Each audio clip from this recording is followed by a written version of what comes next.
I started writing the answer to this question in the comments, but I realized that I have so much to say on the matter, and so here's a full video to answer. I'll begin by saying that this is a very difficult question to answer, as it's not really a yes or a no answer, obviously, because then this video will be 30 seconds and not however long this is. I spent a lot of time and money in therapy. I read a lot of books about psychology, neuroscience, and cognitive science, and some of my clients are famous therapists. You might even remember that I did a video with Lisa Feldman Barrett, arguably the most prominent neuroscientist in our day and age.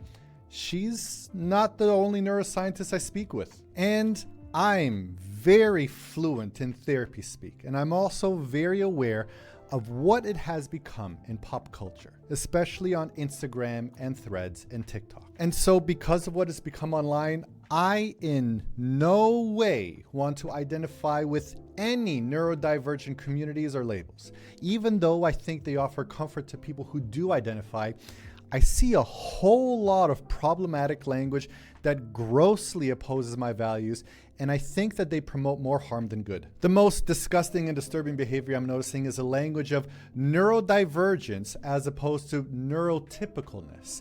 And there's a lot of language of elitism that comes with the former. Describing other people as neurotypical is profoundly unempathetic, dismissive, and it oversimplifies the lives of others with some kind of obscene fantasy that others interface well and easily with the world, while the neurodivergent people, they have to struggle. It's really difficult to explain to people who subscribe to these terms that everybody struggles. Nobody has it easy. Everybody is masking, suppressing themselves in some ways, damaging themselves in others, all to try to survive and thrive. To describe another person as neurotypical is to invalidate the profundity of their experience, and it's really shitty behavior. And now I've also seen some stats where over 50% of people identify as neurodivergent. Well, then that wouldn't be too divergent now, would it? If the majority of people are neurodivergent, then that's neurotypical now, isn't it? But just quibble. What I've noticed is many that identify as neurodivergent tend to amplify their own importance and specialty, speaking of their neurodivergence as a superpower. Yes, I've heard this language used a lot. Your neurodivergence is a superpower, which has this baked-in elitism and hierarchy to it, which I also think is very problematic. It's this sense of the cool kids table, and you can't sit with us kind of vibes. It has elements of punk and emo culture from yesteryear, which had legitimate roots of self-expression, but then soon became commodified and mainstream. And now there are some people, not all, but you could definitely say that there are some who adopt the identity to game the system, as can be seen in that 40% of Stanford undergraduates identify as disabled. Do they all actually identify as disabled, or are they gaming the system? Are they trying to get an unfair advantage over others? I think it's kind of gross. But on a more fundamental and abstract level, this is where we're going to get woo-woo here. I think a lot of our pain and suffering is caused by a misuse of language. For people that are familiar with Carol Dweck's growth mindset, neurodivergence is steeped in the ethos of a fixed mindset. People describe themselves as having neurodivergence, having ADHD, or having autism, as if it's a thing that can be had, like a sandwich. Internalized capitalism has framed your language to make you believe that there's a boundary between you and your neurotype. When really, I think what's a healthier way to describe yourself is to talk about what scenarios you feel challenged in. So for example, I have difficulty interfacing with people for over 90 minutes. There's this weird clear timer in me. At around 80 minutes, I can notice that my attention is starting to go diffuse, and I notice that the quality of my interactions are not where they were at the start. I admire people who can interface longer than that.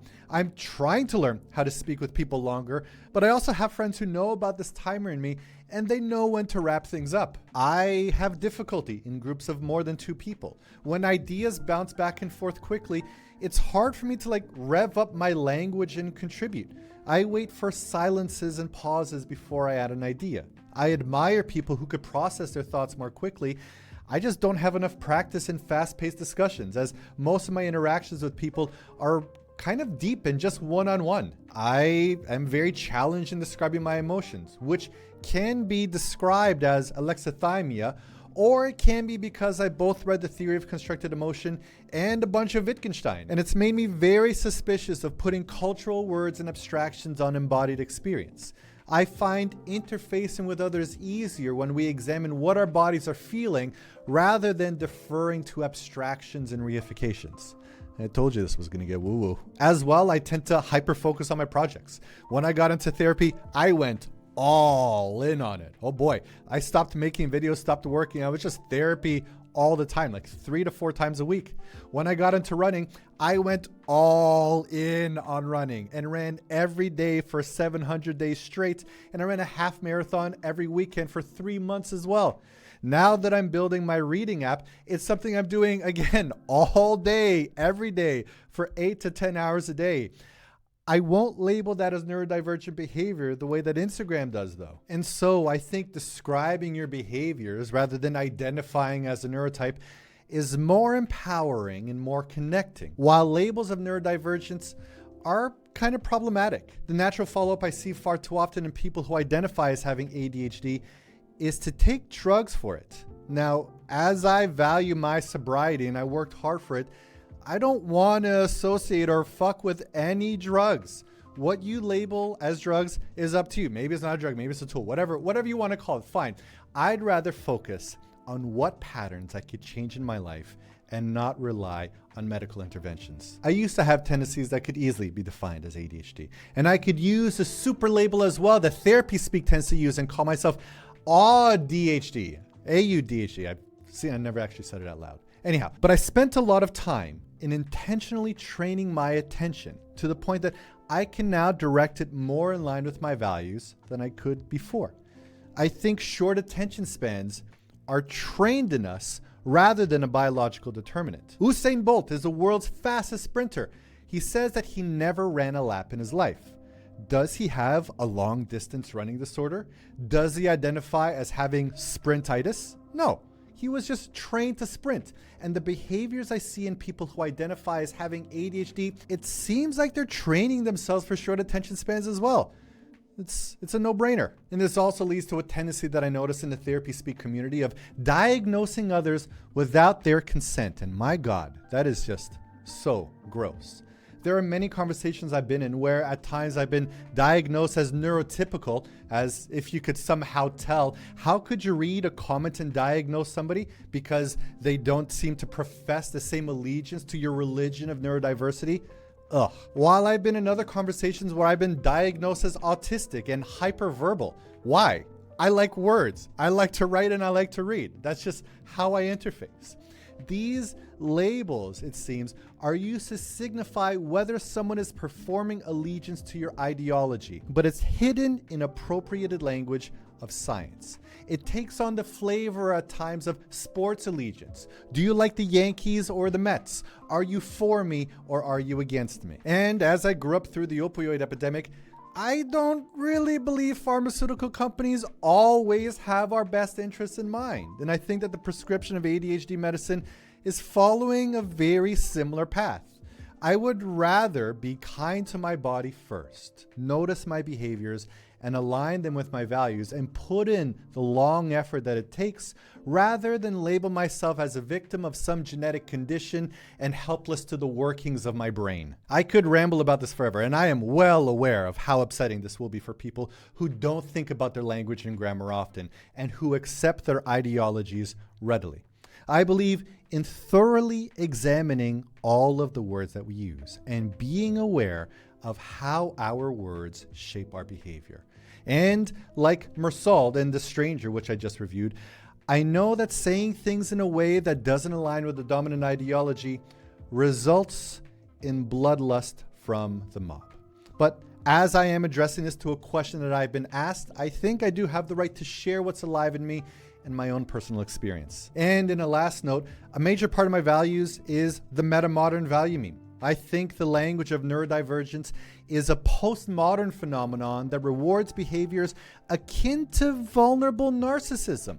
Give me special attention because I'm a victim of capitalism or biology or whatever. And from it, people are then incentivized to see more oppression points to get more rewards. Now, I'm a recovering Catholic, an old school Catholic, where I was told that I'm a perpetual sinner and that I'm going to burn in hell forever. And the modern language of therapy, speak, and neurodivergence, it rhymes just a bit too much to me. And I definitely know that that's flavoring my viewpoint here. Original sin is intergenerational trauma. Therapists are priests and their office is the confession booth, and meds are your communion wafers. There's a bit too many parallels for me to be comfortable with it. No, thank you. I also want to say that I don't support binary thinking either, and I'm not saying that all of therapy is bad. I know people who will come here and say how ADHD medicines have saved their kid's life, and they'll participate in the religious evangelism of born-again Christians. And so going back to my interest in metamodernism, while postmodernism offers a critique of modernism, it's time that we also offer a critique of postmodern thinking too, and to understand what its limits are. Therapy comes as a response to whatever social pressures you want to blame, but it's not immune from its own criticism as well. There's a lot of shit that's rotten in the therapy world, and this is why I choose not to identify as a neurotype. You can choose whatever to boycott based on your own ideologies, and I choose mine. And so as a final answer, I emphasize neurodivergence in my content often because I want to make people aware of the language that they use, to understand its pitfalls, and to inspire people to speak about themselves in ways that I believe can be more empowering. Thank you for the question, and thank you for watching. I'm going to get back to doing some book reviews now, and actually I'm going to get back to building my app. I'm trying to fix the voice feature right now. That's it for now. Thanks. Bye-bye.